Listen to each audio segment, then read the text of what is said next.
السلام علیکم ناظرین، میں ہوں سید اویس کاظمی، آپ دیکھ رہے ہیں احساس نیوز۔ ناظرین، بڑی امپورٹنٹ ڈیولپمنٹس ہیں آج کی، ہم اس ویڈیو میں آپ کو بتائیں گے۔ جیسا کہ عمران خان کو پارٹی عہدے سے ہٹانے کے لیے الیکشن کمیشن کی طرف سے کارروائی کا کہا گیا تھا، تو ان کے خلاف عمران خان نے الیکشن کمیشن کے خلاف جو درخواست دی تھی لاہور ہائی کورٹ میں، اس کی سماعت کا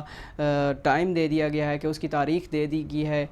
ہم اس کے بارے میں ہم آپ کو بتائیں گے۔ دوسری بڑی ڈیولپمنٹس یہ ہے کہ جو وفاقی حکومت ہے ان کی طرف، ان کی جانب سے جو الیکشن کمیشن کی ایکٹ 2017 ہے اس میں ترمیم کا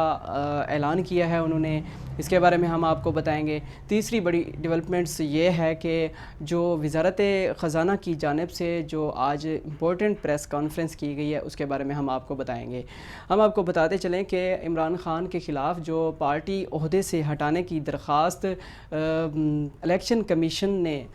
دی تھی، تو الیکشن کمیشن نے کارروائی کا آغاز کیا تھا، تو اس کے خلاف عمران خان نے ایک درخواست دی تھی کہ جو الیکشن کمیشن کی ایکٹ ہے، جو الیکشن کمیشن ان کے خلاف پارٹی عہدے سے ہٹانے کے لیے جو کارروائی کرنا چاہ رہا ہے اس کو کالعدم کرا دیا جائے۔ تو یاد رہے کہ لاہور ہائی کورٹ نے بھی یہ جب نوٹس جو الیکشن کمیشن کی طرف سے عمران خان کو پارٹی عہدے سے ہٹانے کے لیے جو نوٹس دیا گیا تھا، اس کو بھی نوٹس کو دیکھ کر انہوں نے کہا تھا کہ اس میں ایک فل بینچ تشکیل دیا جائے۔ تو انہوں نے آج ایک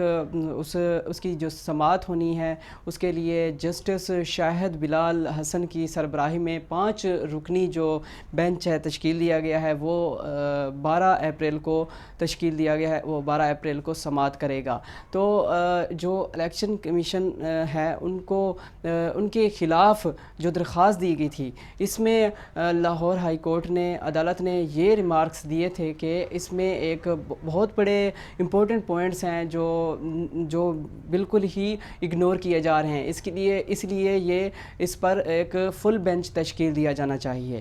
دوسری بڑی امپورٹنٹ ڈیولپمنٹس یہ ہے کہ ہم آپ کو بتاتے چلیں کہ جو الیکشن کی ایکٹ 2017 ہے، وفاقی حکومت نے یہ ٹھان لی ہے کہ ہم نے اس میں ترمیم کرنی ہے، اس کو ہم نے تبدیل کرنا ہے، یعنی کہ اس میں ترمیم کرنا چاہ رہے ہیں۔ جو الیکشن کمیشن کی ایکٹ ہے اس میں یہ کرنا چاہ رہے ہیں کہ جو الیکشن کمیشن کی ایکٹ 57 اور 58 ہے اس میں یہ ترمیم کرنا چاہ رہے ہیں۔ 57 میں یہ ہے کہ جو الیکشن کمیشن یعنی کہ الیکشن کا ڈے ہوگا وہ کون تجویز کرے گا، تو وہ اب جو اس کی ترمیم کی گئی ہے کہ 57 جو ایکٹ ہے سیکشن، تو اس کا جو الیکشن کی جو ترمیم ہے اس میں یہ کیا گیا ہے کہ جو الیکشن کا دن ہے وہ کرے گا الیکشن کمیشن ہی مقرر کرے گا، اور جو دوسری جو سیکشن ہے 58 ہے اس میں یہ کیا گیا ہے کہ جو الیکشن کمیشن کے یعنی کہ جو انتخاب کا نشان ہوگا وہ اس کا کون اختیار رکھتا ہے، کہ اس کی بھی اس میں وہ کیا گیا کہ انتخاب کا اختیار بھی ان کو دے دیا گیا، یعنی کہ سارے انتخابات کے سارے اختیارات جو ہیں الیکشن کمیشن کو ہی دیے گئے ہیں۔ تیسری بڑی ڈیولپمنٹ یہ ہے کہ وزیر خزانہ اسحاق ڈار کی جانب سے ایک پریس کانفرنس کی گئی ہے، اس میں انہوں نے کہا ہے کہ دورہ امریکہ اس لیے ہم نے منسوخ کیا کیونکہ وزیر اعظم کی جانب سے ان کو ہدایت کی گئی تھی۔ دوسرا، IMF کو کسی دوست ملک نے یہ بتایا ہے کہ ہمیں دوست ملک کی جانب سے 2 ارب روپے دیے گئے ہیں، تو وہ ان کی کنفرمیشن کا انتظار کر رہے ہیں۔ تو دوسرا جو ہے، کیونکہ انہوں نے یہ بھی کہا ہے کہ جو الیکشن ہے وہ نہیں ہو سکتے، 21 ارب روپے الیکشن کمیشن کو دینے کے لیے سپریم کورٹ نے کہا تھا کہ 10 اپریل تک آپ نے جمع کرانے ہیں، اس لیے ہم نے مناسب نہیں سمجھا، وزارت داخلہ کی بڑی ذمہ داری ہے، تو اس لیے ہم یہ دورہ منسوخ کیا ہے۔ دوسرا، انہوں نے الزام لگاتے ہوئے یہ کہا کہ ایک معاشی بحران پیدا کیا جا رہا ہے۔ ایک تو جو انہوں نے عمران خان کی حکومت پر بھی